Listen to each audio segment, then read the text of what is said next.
Hey everyone, welcome back to Corporate Decoder, the place where we unpack the financial secrets that could make or break a company. And today we are looking at a company that is facing some serious headwinds, might be headed for the exit from a major stock exchange. So what exactly is an 8 cake? Think of it as a company's way of shouting from the rooftops about big news that isn't part of its regular reporting schedule.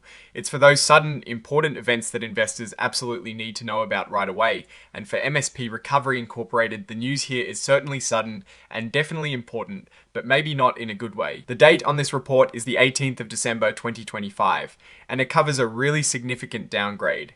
This filing tells us that the company is getting kicked off the Nasdaq stock exchange. That is a huge deal, folks. Getting delisted means less visibility, potentially fewer investors, and it often signals financial trouble. This section lists what the company has been trading on the Nasdaq. We see their class of common stock ticker MSPR, and then these redeemable warrants. Warrants are like options giving the holder the right to buy stock at a certain price. There are two types listed here, one with a really high exercise price of over $50,000 for a lot of warrants, and another with a much lower price of less than $1. This tells us there are different agreements and expectations for these warrants. Now, the company is ticking this box that says they are an emerging growth company. This means they're relatively new and have some flexibility in reporting rules, but it also often signals they might not have the robust financial history of larger, more established companies. Alright, let's get to the heart of the matter. This is where the company explains why they're being delisted. They received a notice back in October from the Nasdaq staff because they weren't meeting the minimum stockholders' equity requirement.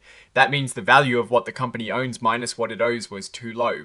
They also reported that they didn't meet other backup ways to stay listed, like having a high enough market value of their stock or making enough profit. Then things got worse. In late November, they got another notice. This one was about the price of their stock. The stock had been trading below $1 for 30 consecutive business days. Nasdaq has a rule that your stock price needs to stay above a certain level, and failing to do so is another reason for them to delist you. So MSP Recovery had two major strikes against them. Not enough shareholder equity, and a stock price that was in the dumps. They tried to fight it. They appealed the decision to a hearings panel, basically asking for a second chance. But unfortunately, on the 18th of December 2025, the panel said no. The appeal was denied. So the company's common stock was going to be suspended from trading on Nasdaq starting the 22nd of December 2025. So what happens next? The company expects their stock to start trading on what's called the OTC markets, specifically the OTCQB market under the same ticker MSPR now. For investors, this is usually a step down. The OTCC markets are generally less regulated and have lower trading volumes than major exchanges like Nasdaq. It can be harder to buy and sell shares, and it often means your stock is less attractive to institutional investors. This is not a good sign for the health of the company or the value of its stock. This exhibit is basically just the cover page of the report formatted for electronic filing.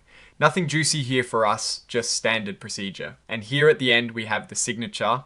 Francisco Rivas Vasquez, the Chief Financial Officer, signed off on this report on the 22nd of December 2025. This confirms that the company is officially acknowledging this delisting. Now, looking at this filing, the story is pretty clear. MSP Recovery Incorporated is facing serious issues. They couldn't meet Nasdaq's financial requirements, meaning their equity is too low and their stock price has tanked. They tried to appeal, but they lost. This is a classic case of a company struggling to maintain its listing on a major exchange, likely due to ongoing financial challenges.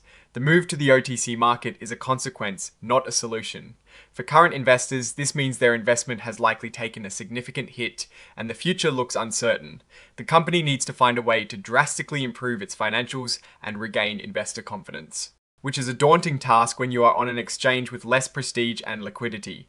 The risk here is that this delisting could be a death knell, making it much harder for them to raise capital and eventually leading to further declines. It is a tough situation, and for shareholders, it means a lot of uncertainty and potential losses. Alright, that is our breakdown of MSP Recovery Incorporated's latest filing. What is your take on these numbers and what they signal for the company's future? Drop your thoughts in the comments if this analysis was valuable. Hitting that like button really helps, and subscribe for more deep dives. Don't forget to check out the Discord in the description. Thanks for watching. See you next time.